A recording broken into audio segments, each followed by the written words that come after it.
Na hun zesde album, gemaakt in Amerika, de Nieuw-Zeeland groep, de Verlaines, vlogen naar Australië voor een tour. And to record their contribution to the latest Red Hot compilation. Nomad les a suivis dans le studio, alors qu'un des membres fondateurs du groupe, Graeme Downes, enregistrait les paroles.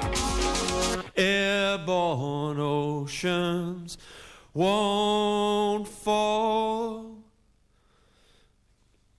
Clouds, I'm striving to coax or wrench you, I can't even reach you. We were recording a single track for an AIDS benefit album.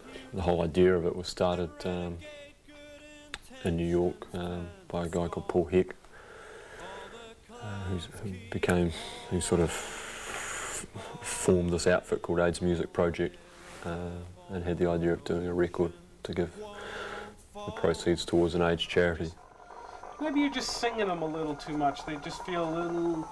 Yeah, still need crank the... In the verse? The vocal up in the... Okay.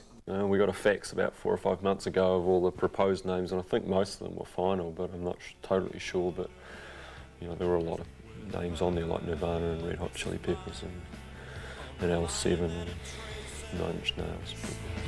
I'm striving to coax or wrench you, I can't even reach you. You're starving for something, I got nothing to feed you. And renegade good intentions turn to scorn.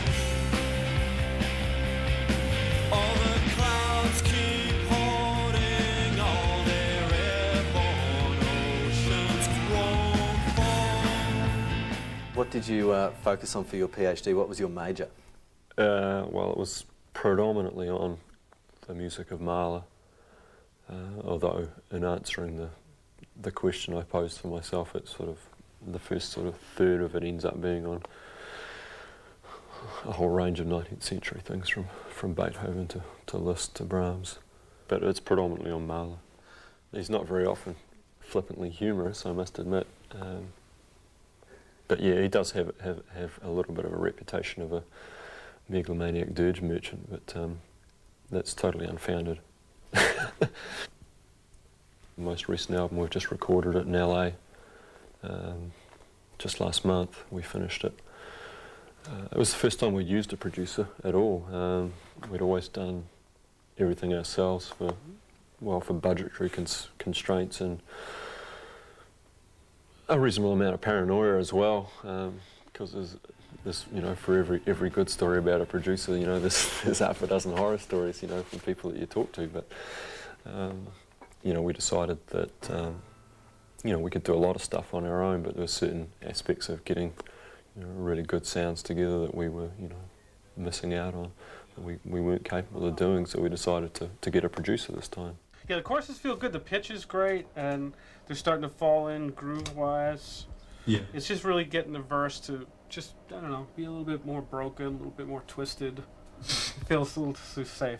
Basically, a recording session's going well if everything starts to fall into place real quickly. If you've sort of nightmare scenarios is when you get into the studio and you find a sort of structural weakness or something that you hadn't really sort of taken notice of before becomes apparent when you put everything on tape and you actually go out there and back into the control room and listen to it and go, that doesn't sound that great, does it? Then you're sort of in the panic territory of reorganising material on the spot. I hold my point of view. It's lying I hate the most, but the bird that sang love in your ear has swallowed a fatal dose. If there's poison in your cup,